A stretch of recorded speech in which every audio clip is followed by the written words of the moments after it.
In May 2012, an announcement was made that changed the course of two companies.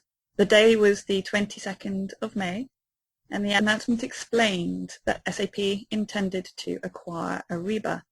No company was more surprised than Hubwoo, a competitor of Ariba, a company in which SAP had a 5% share. Overnight, the ground on which Hubwoo was standing dramatically changed shape. Today, 8 or so months on, Hubwoo is clear on what they offer and where they are going as an organization. So it is with great pleasure that I welcome the CEO of Hubwoo, Greg Mark, to this month's program.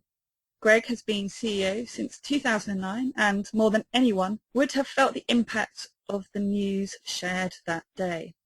So welcome, Greg. Thank you, Susie. It's good to be here. So let's start with what happened that day or that night. Walk us through it.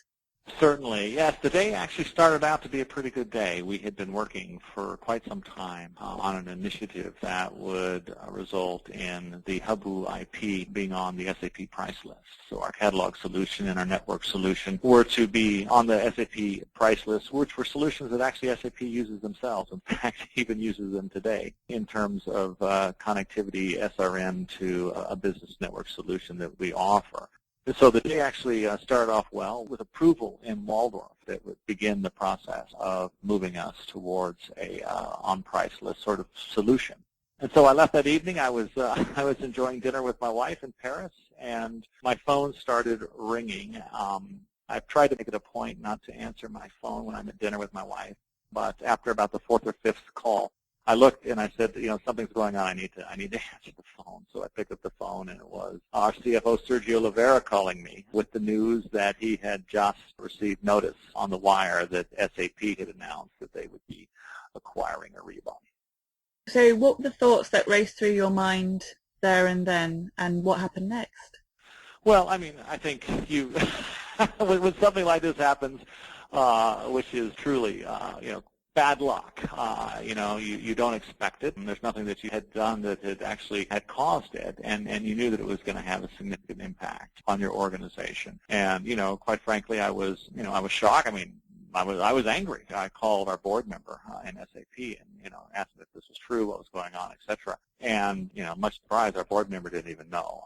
In fact, I was surprised. I think 99% of SAP was surprised by this, because this was the deal that was done very quickly, very quietly. A very small number of people within both the Ariba and the SAP organization pulled this deal together. And so I was quite shocked by the news. But I think I woke up in the morning and I said, okay, what are we going to do now? Where are we going to go from here? And therefore it was just a process of realizing that the market had changed for us. Our go-to-market was going to be dramatically different from that point on.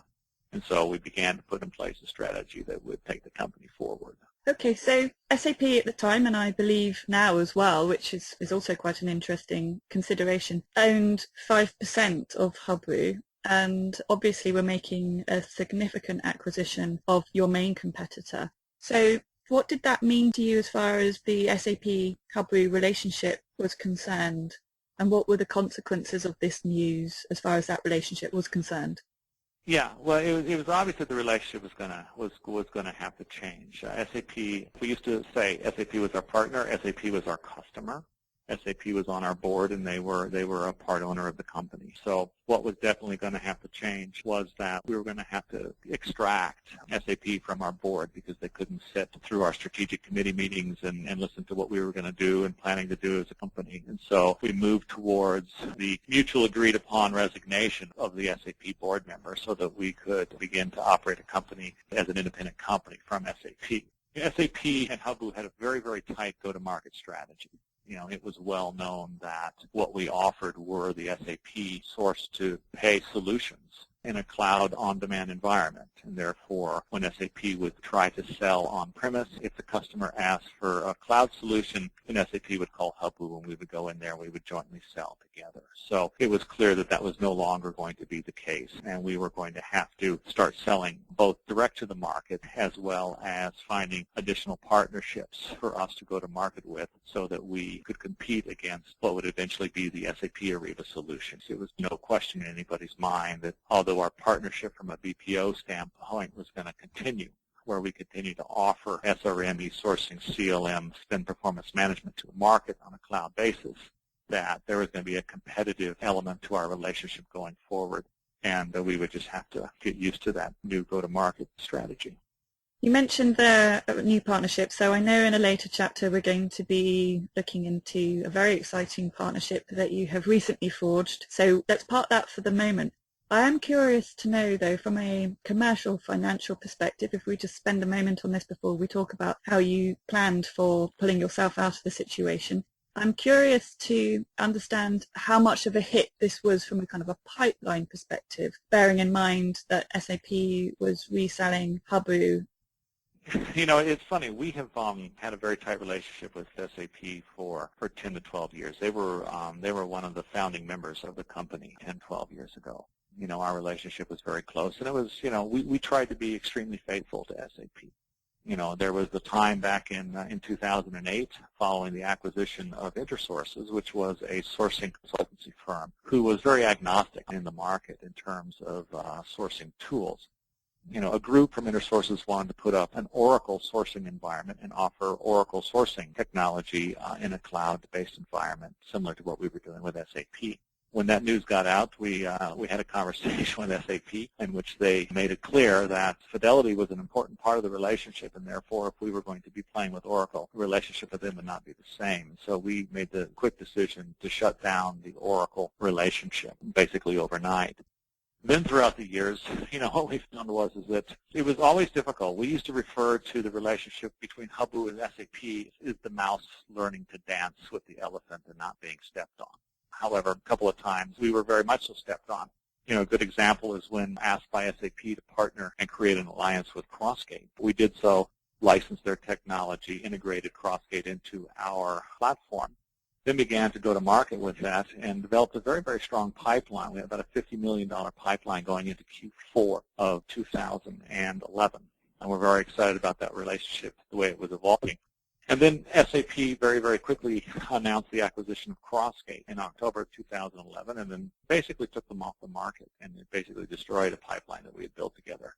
Eventually, Crossgate came back on the market in 2012 under the cloud organization, and therefore it was being sold as a subscription or an on-demand managed service offering, which is different than what it was in 2011. It was sold as a license fee, as a licensable product. And so, you know, that event were disappointing to us as a relatively small company. And then, of course, the pipeline, again, was totally frozen when the announcement was made because, you know, it was clear that people were taking a wait-and-see attitude as to whether or not the deal was going to actually be completed, which it was, obviously, last year. And therefore, you know, it took a while for us to be able to begin to refocus our efforts in the market and build a pipeline. So we've seen a lot of ups and downs. And I think probably the most optimistic and positive thing that we can say about the company now is that now that we are set free from this relationship with SAP, that we are free now to control our own destiny, free to build our own pipeline based upon our own intellectual property, and be much more in control of the future growth of the company and less susceptible to events that are beyond our control. So it sounds like it had a big silver lining, though at the time I'm imagining that was quite hard to see. So let's just talk a bit about how the mouse managed to avoid being crushed by the elephant in this dance and what your plan was at the time to pull yourself out of this situation. Sure.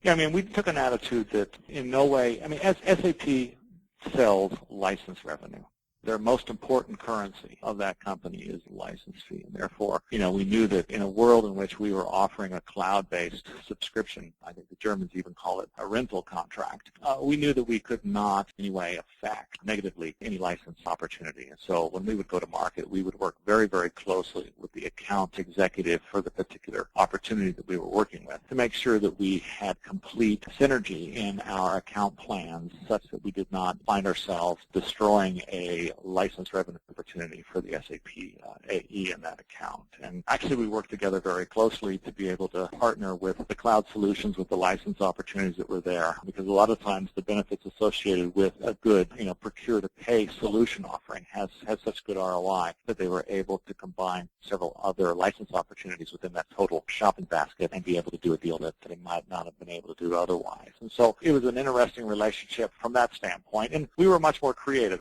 As a smaller company, we did not live within the rigid guidelines of VSOE and the structures that SAP has with running their business. And so when creativity was required in terms of a deal to be done, we were brought in many cases.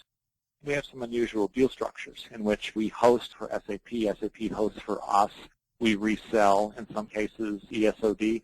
And so it was a very creative relationship, and we were able to find ways of doing business together, which was beneficial for SAP and Hubwoo, but more importantly, it was what the customer wanted to buy and how the customer wanted to buy it that allowed us to be successful, I think, in the market together.